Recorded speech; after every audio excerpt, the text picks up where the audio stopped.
Welcome back.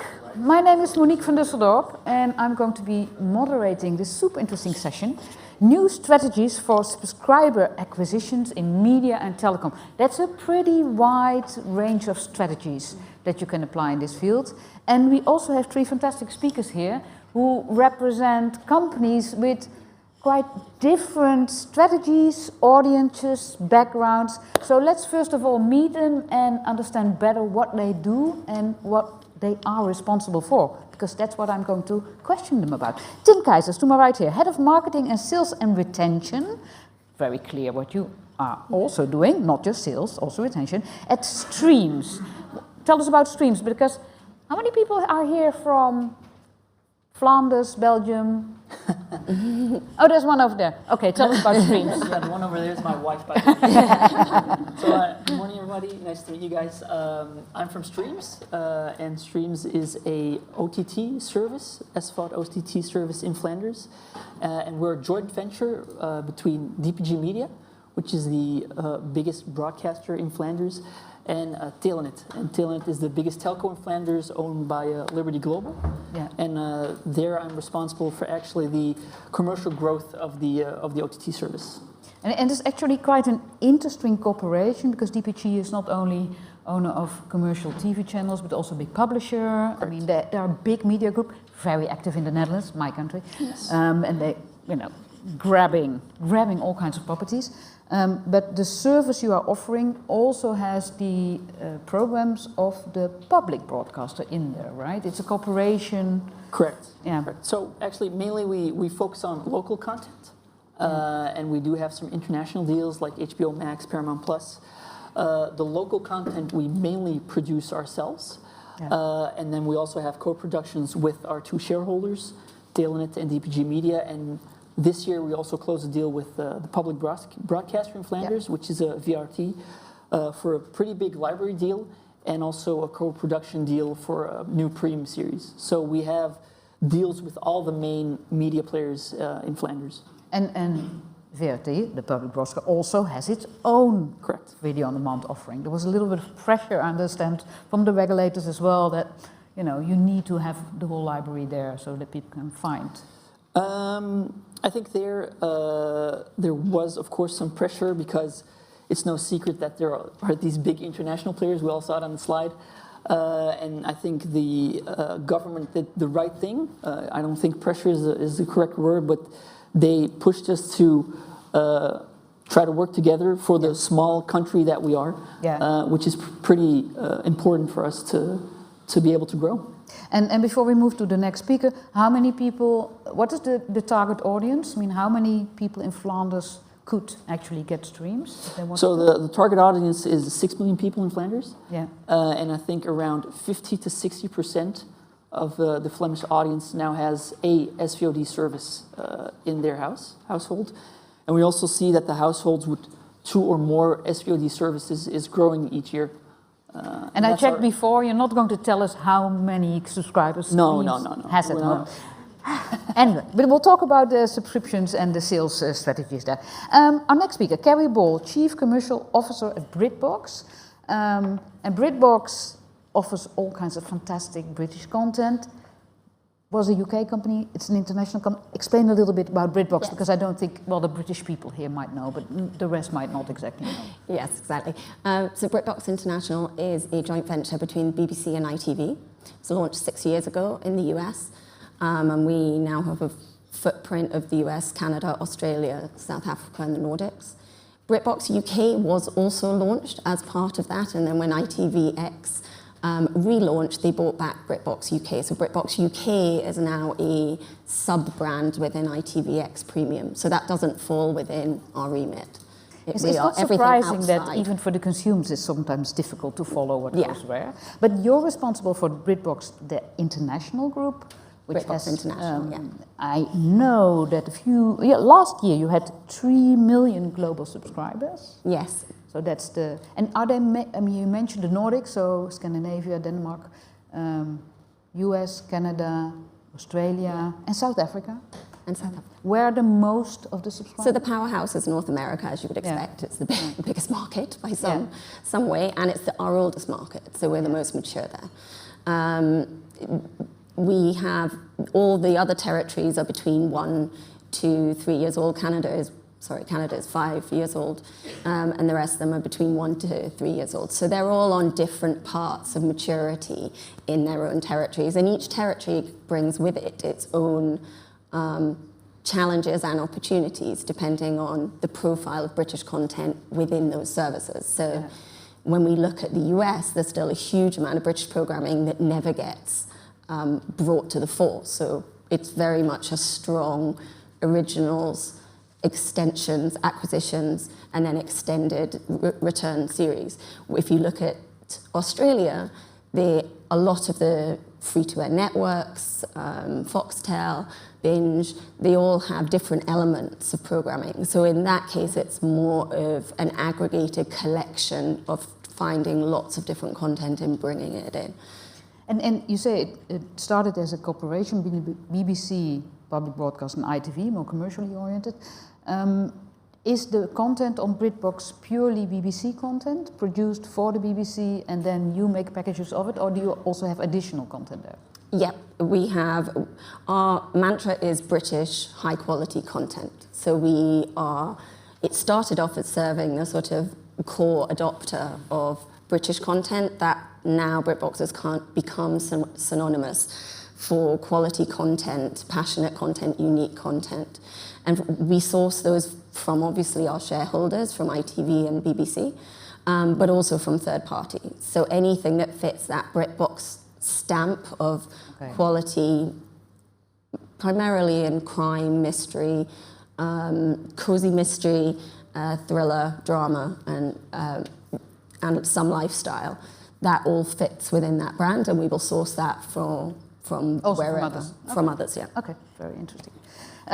We'll go into what you do to sell it in a second.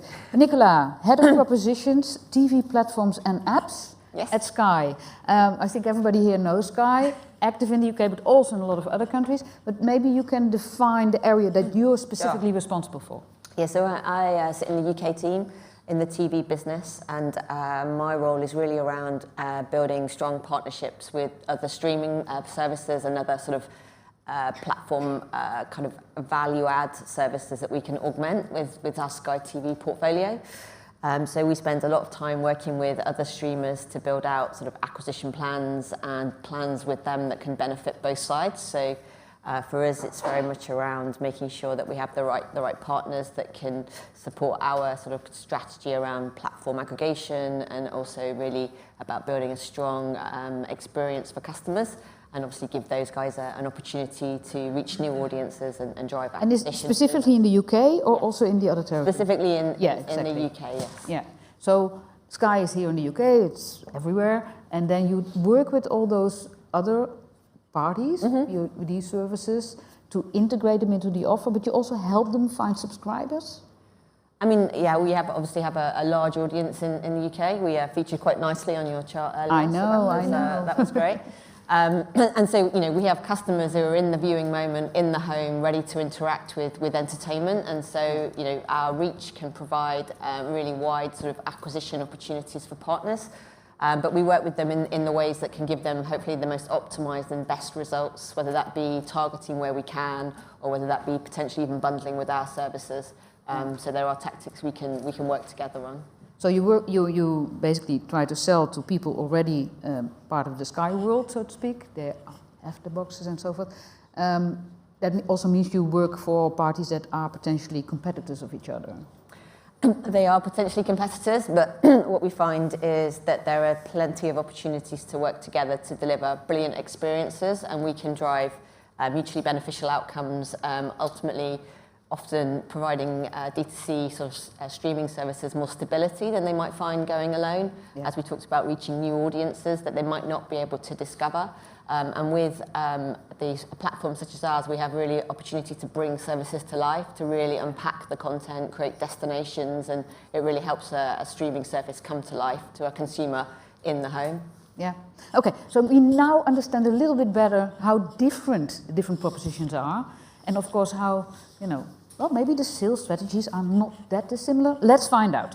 The first thing, start with, let's ask Nicola first. How to attract new subscribers? I mean, you have all these regions to take care of. What do you do to get new people to sign up for BritBox? Sorry, that was for me, right? Carry on. Not Nicola. So how do we get people to sign up? So we start by putting the customer right at the center. We know our customers very well over the last 6 years, in 5 to 6 years in North America. We know what delivers, we know the content and the editorial strategy. What we've done over the last year is gone really deep into segmentation, so that we have different segments that we are addressing the entire proposition to. That allows us to be much savvier about the messaging that we're doing. It impacts our editorial strategy. It allows us to figure out what partnerships we should be doing to reach those different segments. We also have put a lot of... So how do you do that? I mean, how do you research your segments? You look at your existing customer base and figure out, oh, it's this kind of people, mostly women, research and this insight in BritBox comes into me too. And between the strategy team and the research and insight, we go to market and do a big segmentation study. That really lets us know who the customer, the type of customers, their wants, their needs, their motivations, and the content they then watch. Yeah. That allows us to tailor different marketing messages to different consumers. In cooperation with that, on the marketing side of our business, we've done a big mixed media modeling, where we do an econometric study, which allows us to put all the different drivers of the business in different territory into this model, and allows us to then be able to project the best ROI for the marketing and advertising budgets that we have. So we've got the messages on one side, and we have the right marketing mix and the most efficient marketing mix on the other. That allows you to understand you're going for the right people and you're saying the right thing.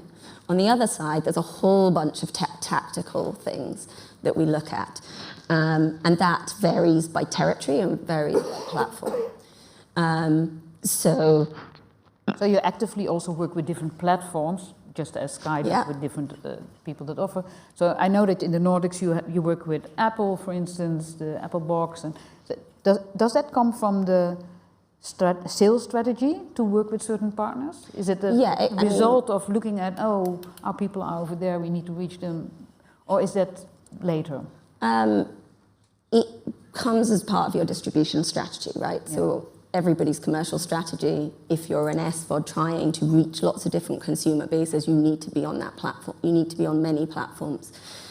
The old adage of it, you need to see something in 5 different places before you sign up, is true. Some thought now is it has to be much more than that, because we're all being hit by so many messages for so many services all the time.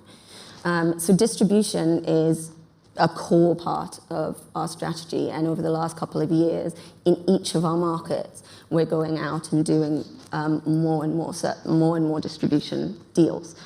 They may be O&O, carriage, aggregated D2C products, or they may be syndicated, which is where you recreate your whole service in somebody else's ecosystem. Yeah. So Amazon and Apple are good, Roku channels are a good example of the syndication part of that.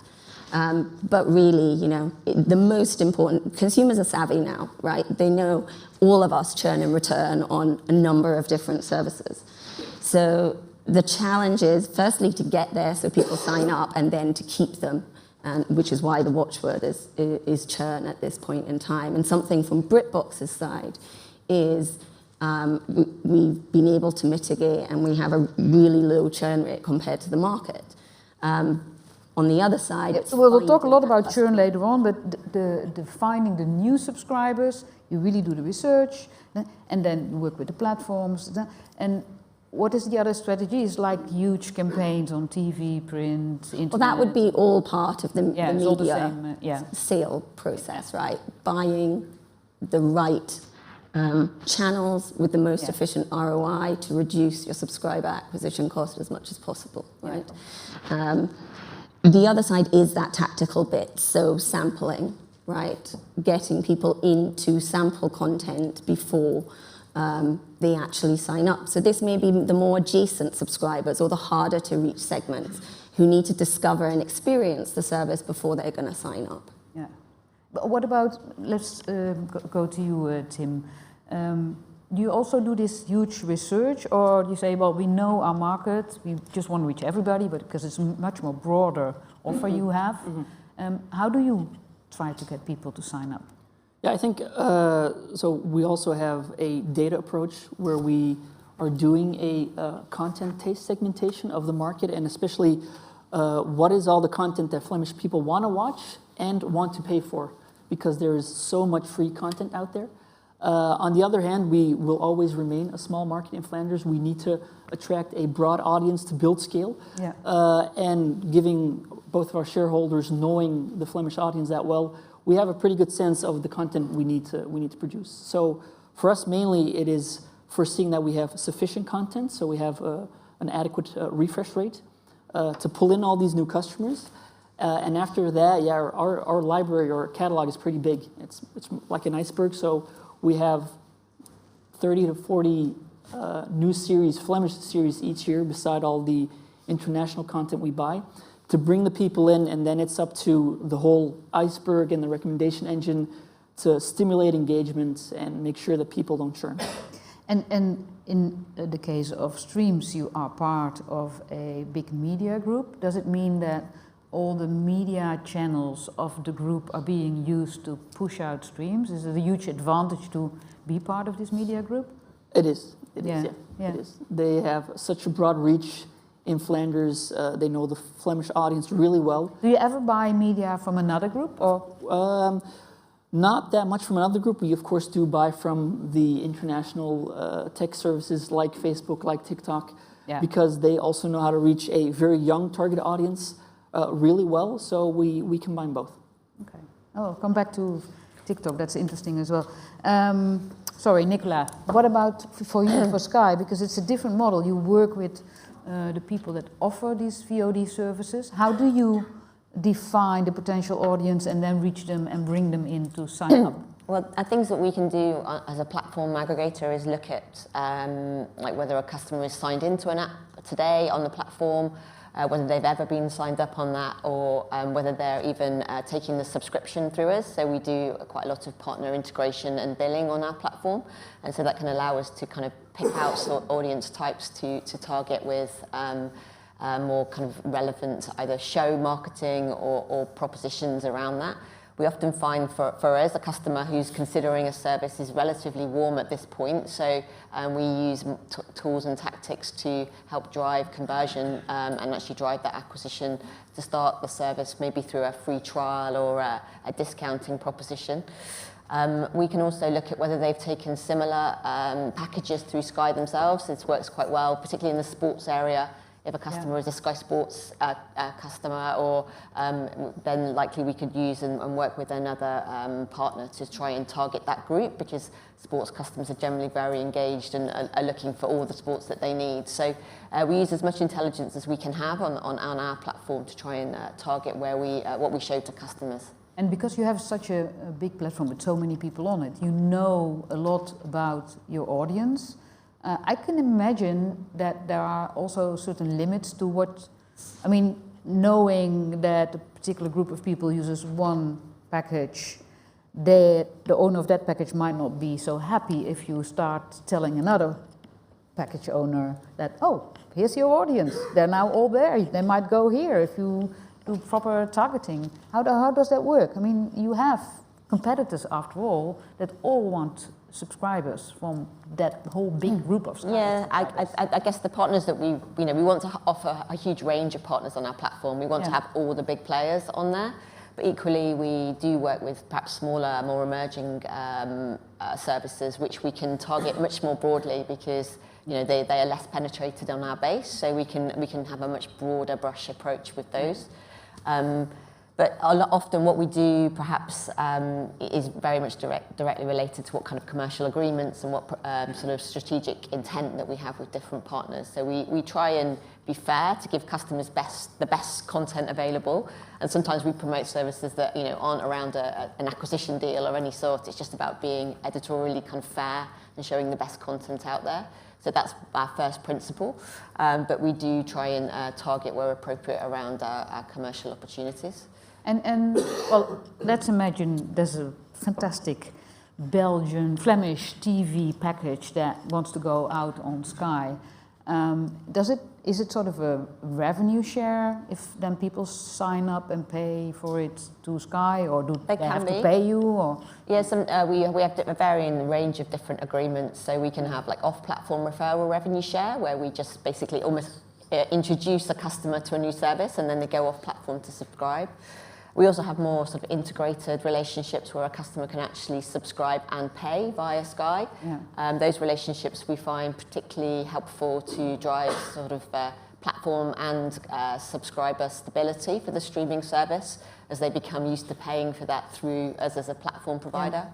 And then obviously we have bundled arrangements, which are deeper integrations still. Yeah, but basically, so you are a really big subscription machine. That's the heart of the... I mean, ultimately, yes, because we are a platform aggregator and we want more customers to subscribe to Sky and the services on them too. So it's a balance for us around showing all the great content out there versus making sure they're also still valuing the Sky content and the Sky experience. Yeah, you don't want to... balance there. All right, so... One particular topic is, of course, how do you get people into the funnel, people that are not yet subscribing to the service that you want to sell. One option is to offer free trials, and there's lots of different feelings about the free trials. Tim, you use free trials, right? We used to use free trials. We don't anymore. And why? Because first of all, producing content is really expensive. There is, once again, a bunch of content out there for free, and I do think that offering content through a free trial really devalorizes your own content.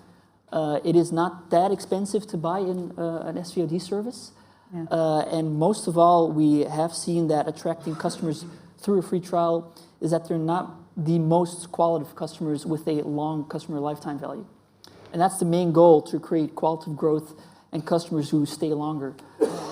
And we have seen over the recent years that it sometimes has an incremental effect, but there are other ways to generate a lot of growth without using free trials. We have done sampling, like I heard, which is more of a pull mechanic. Just putting one movie out there one for episode free, out there, and then one episode out there, and then you can watch the other ones, maybe with a discount, first month half price.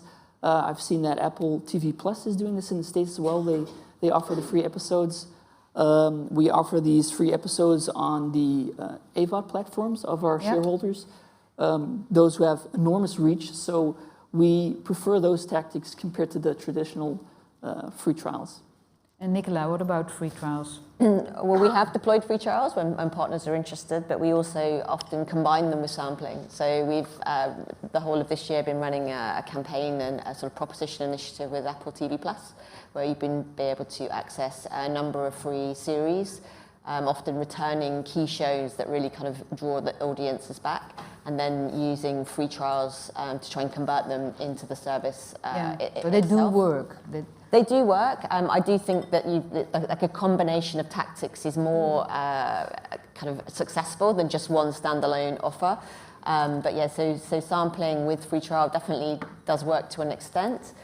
We're also exploring opportunities around fast services. I think they were talked about earlier around how can you remove a paywall for potentially a more casual viewer who's not really wanting to get into an app straight away, may not be their usual way to view content. So that can also provide for services that have got big catalogues, the opportunity to provide some content out there for free. The EPG is easily accessible. So we're also interested in exploring that as a vehicle to sort of open up the funnel. I think Britbox doesn't use free trials. No, we do. We do as well. Yeah, and I was going to say that, in my view, a free trial is dependent on your conversion rates. Yeah. So if you have a high conversion rate in a free trial, it's still doing its job, right? It's bringing people in, they're liking what they see, they move on to be a subscriber. If you have volatile conversion rates, so for example, if you're in sports, and I had this experience when I was at Discovery, and Eurosport was one of the services that we had. You see very volatile swings of people coming in and converting. If it's the Bundesliga season in Germany, they're going to convert, you're fine, right? If it's not, then you will see less conversion. So I think free trials still have their place. There's also a territory impact in there. You will see lower conversion rates in Southeast Asia than you will, and maybe South Africa, than you will in the more mature markets. So free trials should be used, I totally agree, with a combination of other tools like sampling, etc.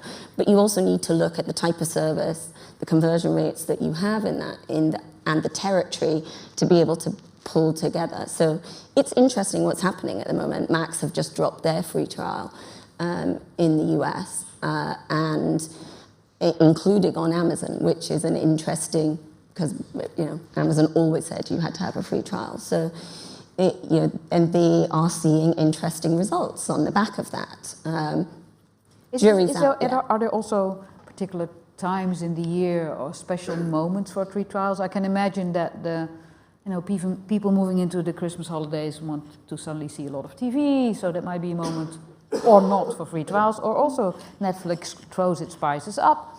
Might be a moment for free trials for all kinds of services that want to get some. I would say that's more than free trials. So I would say that's promotions. So you run promotions at times like that seasonality. Yeah. If you're in Canada, January, February are off the charts. Everybody's inside, it's cold, right? We see a much bigger seasonal effect there than we ever do in our Australian service. So, but I wouldn't necessarily see free trials is the answer to that. I think different promotional strategies, understanding when you're going down an annual promotion, when you're going down a multi-month promotion, that is more key to answering the seasonality question. Okay, so we're going to move to a little bit of the churn question. Before we go there, about marketing, I mean, just raising brand awareness. What are the best ways for this? Did you, all three of you have been working on, doing this for your companies for a while. What was the most effective thing you've ever done? What was the thing that you thought like, this works, this is, I can recommend this to everybody. What was it? What for brand awareness? What really works? Editorial strategy more than anything. So we make sure that and scheduling, because that again goes to that churn question, right? It used to be everybody was around day and date. Everything had to be day and date.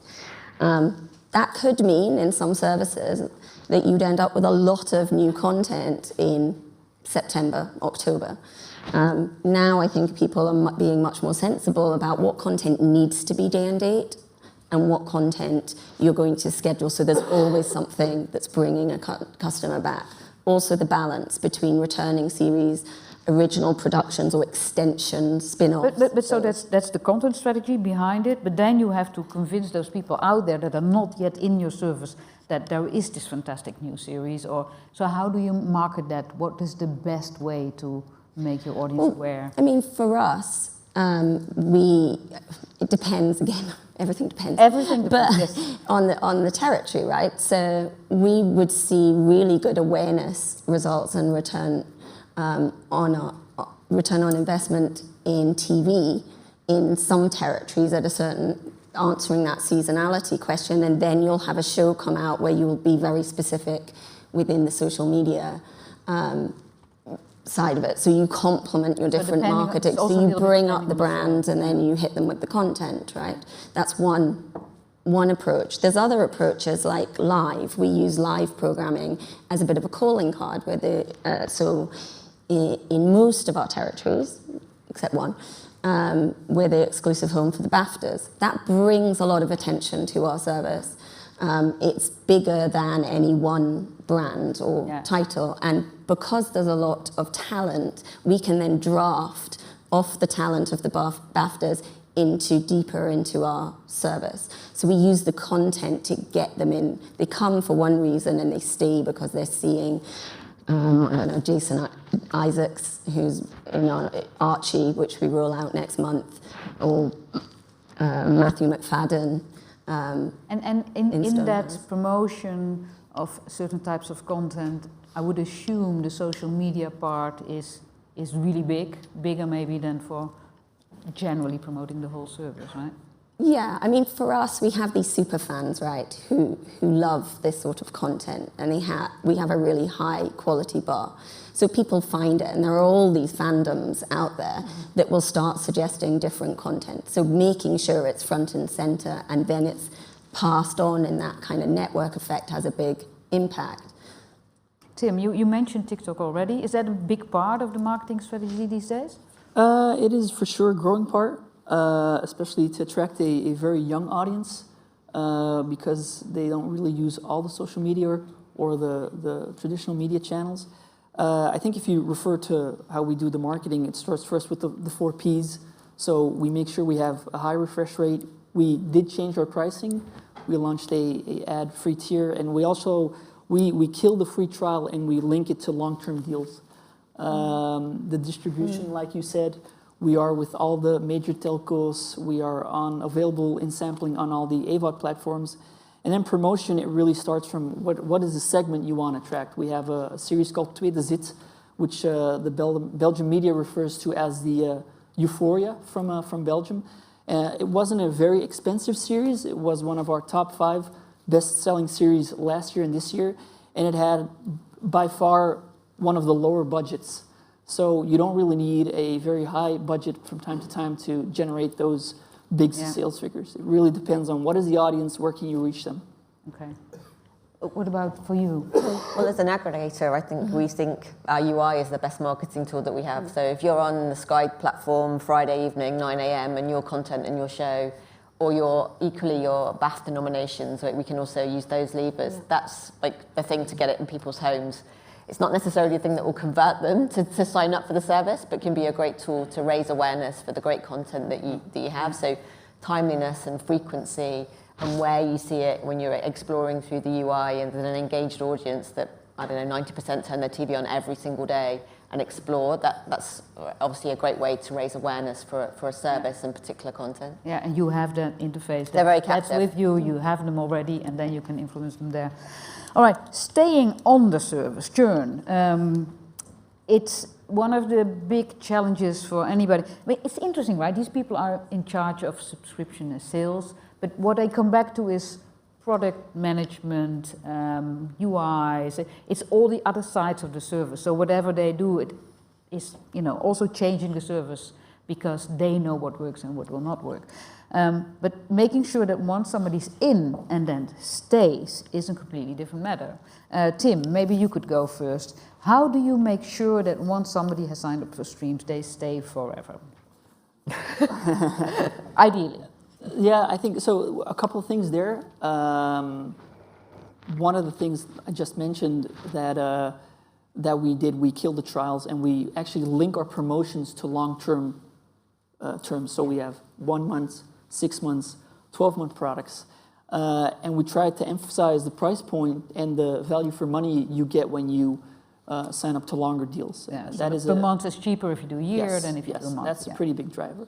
Yeah. I think the second part, and that's maybe the most important part, is once you pull somebody in with those big A titles, you need to stimulate engagement so they keep watching, keep discovering new content. Don't get me wrong, they don't need to watch a lot of content because that's very specific for every segment, but they do need to discover something new from time to time. So there we try to steer actually our churn efforts with, churn is more of a lagging KPI. We try to steer with clear KPIs that have impact. For example, if we see that the bounce rate goes up on our app, meaning people can find something within X period, we know that the likelihood of churn is way higher. Yeah. So then we have all these triggers linked to a higher bounce rate. So, but also you want people to discover new content because you want them hooked on a new series, and they want to stay for that series. That's a little bit the thing, right? I mean, Correct. It's the content part that makes them. Especially. BritBox has a bit of different, right? You don't have a big churn problem, if I am correct. No. Lucky you. One of the reasons for that, though, is because we've created we have what I call a relationship brand. We are able to bring people into the service, and they communicate and identify as a BritBox viewers, you know. And so I think we pick the content that satisfies the consumer. We know the segment that they sit in, and we message them so they come in. But then we serve content that is some of it is of a like mind, and we can take them from show to show, which, as you said, the engagement stats prove that out. We've also, you know, tried to push them into annuals, which means you have a much higher lifetime value. We use for those people who may be thinking, God forbid, of churning out, we look at new tools such as credit save offers, so they don't churn out immediately. What was the tool? A credit save offer. So if you sign up for another 3 months at $1 off or half price, if you've ever subscribed to Audible, and I go on about this all the time, it's impossible to get out. How do you discover somebody might leave this because they don't watch as much anymore? Or well, they're just managing. You know, everybody, as I said before, everybody are savvy streamers now, right? And they might say, okay, Apple TV have a huge problem on this point because people go into the morning show and a few others and then watch it all and then churn off, and then they wait until the next series of those key shows come out. So they churn back on. So our key is to make sure that doesn't happen. So the scheduling, the picking of the content, making sure we're stretching people as well. So we're finding adjacent content that Avira, Shetland, those shows will bring people in. Beyond Paradise is a core favourite.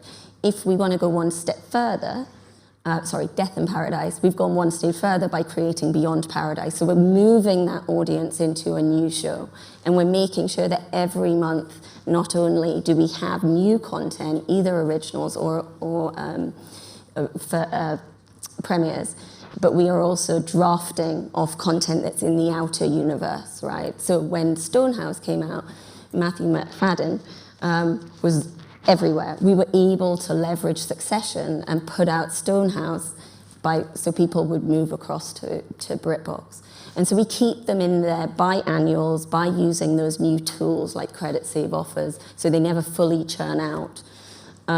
It's also interesting because it also means, everybody's working on this, on how to keep subscribers in there as long as possible, which also must mean that everybody's looking for the 25-year series, right? The length of series, the longer the better in this case, because... Sometimes. Yeah. It's not always the case. You would think it is, the returning series that's still at its peak, yes. But if you have too many series, a new consumer could be overwhelmed. So you need other shows that are really high quality close-ended stories that they can enjoy and then move on to something else. Yeah. Silent Witness is that's a key title on our platforms. I've never watched Silent Witness, which is terrible given I work at BritBox, but I don't know where to start because there's hundreds of them, right? 3,000, not quite whatever, hundreds, but so it's about making sure there's all sorts of content, because if a series is too long and you're not already in it, that can stop you from entering. It's weird because I look at my kids who are now grown up, but How I Met Your Mother, they watched it and then they start over again and then they start over again. They watched everything 3 times, and that's 10 years or something. It's really a lot. It's like they're different. They're the evergreen. No, but they're the evergreen perennial content where people will watch it again and again. We have loads of the nostalgia type content on the platform, like Only Fools and Horses, or that sort of content that people will watch again and again. And it's also, it gets a different role. As my son said, no, but I need to watch something where I already know what's going to happen, so I can do other things at the same time. That's.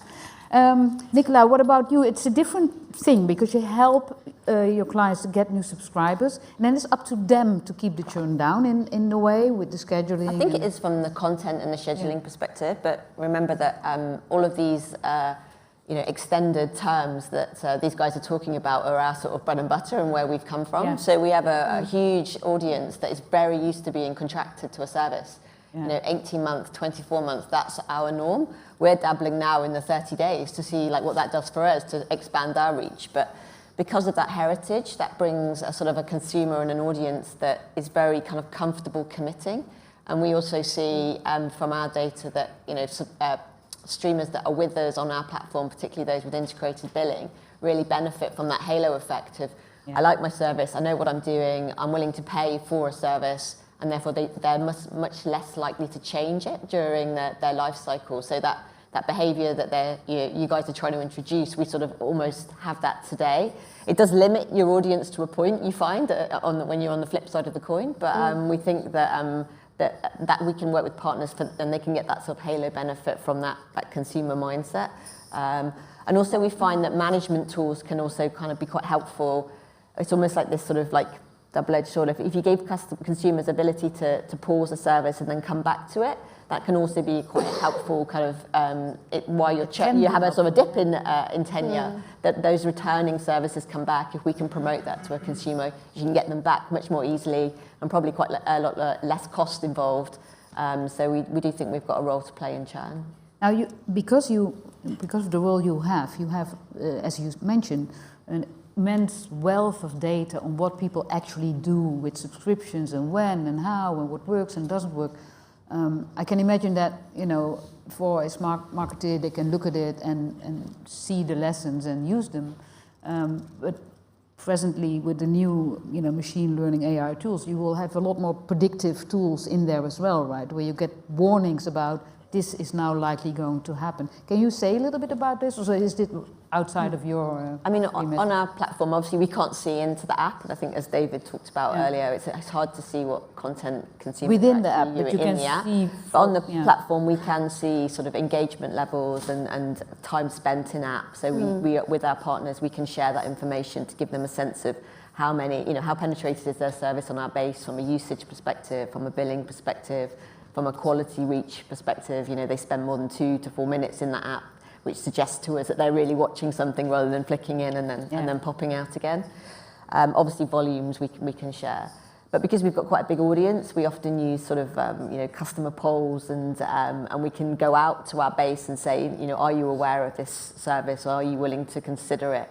So we often partner with our kind of providers to share almost just snapshots of kind of UK population because of the size that we're able to contact, just to give them a better sense of who's, you know, slipping down that funnel and closer to being a potential new conversion for them.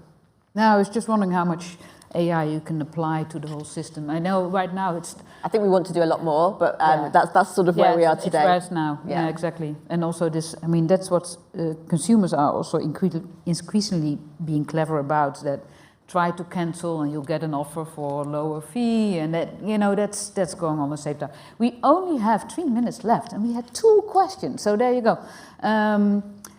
Partnerships or advertising-based services. Very quickly on the partnerships, what works best there? I mean, we also covered it a little bit already, so maybe we should move to the advertising-related question, but if there's anything you want to share on the partners. I mean, I think I would just support what you said, and, you know, partnerships are how you find a lot of consumers quickly, and also consumers, the consumer landscape is so fragmented. People like to manage their subscription services in different ways, whether that be through their Sky bill, whether that be through an Apple App Store, or a particular credit card that they've put all their streaming services on. And so you need to be in front of all of those users, and you also, the other benefit of partnerships and aggregator is that drafting question. You know, it's good old-fashioned home video drafting at the end of the channel for your DVDs. You can very easily find other content that is of that topic or with that star, or and find new consumers that way. So that is the key element that has changed from a few years ago, where it was like, I have to keep all my O&O subscribers as much as possible. Now it's like, okay, there are ways that I will reach a consumer that I would have to spend so much money to be able to reach those directly. But if I work with Comcast in the US, I'm going to find a whole group of people that I wouldn't have been able to reach otherwise. Is there some cannibalization? Yes, but in all the work that we've done, the incrementality far, far, far outweighs any cannibalization. All right, to wrap up, and this is our last question, what about the ad ties? What about using the ad ties to reach streamers? You have ideas about this, right? You're talking about the ad driven. Yeah. Yeah, so we launched one back in May of this year, specifically because we saw that there is an audience that we could attract by offering them a lower price point, of course, with some less features. This is nothing new, like Netflix and Disney Plus have done this. We were first on the Flemish market, and we do see that we are attracting a new base.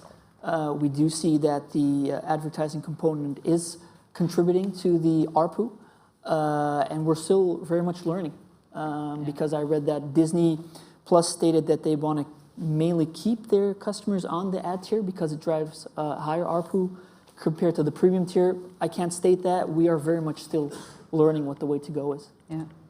It's another way to haul in a new audience and then figure out how fast you want to upgrade them to subscription-based. And I mean, this is probably different for you too. Because I mean, it's interesting from us in the sense of it's a lower cost to integrate a partner as part of a bundle. So, you know, that's new opportunities to also expand reach. Can add complexity and upgrade if you're in a bundle for free and then you want to go and pay to upgrade to another tier. So there is quite a lot of consideration. But we do see it as an opportunity to partner and potentially offer customers bundles with a level of flex in because there's lower costs and allow us to bring services together again. So it's quite an interesting time as streamers look for sort of scale and profitability. Yeah.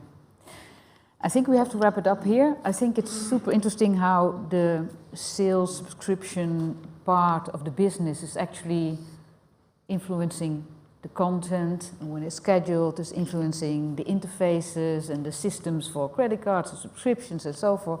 And it's also influencing the type of content that's relevant for the end consumer. So thank you so much for sharing. Thank you. Thank you.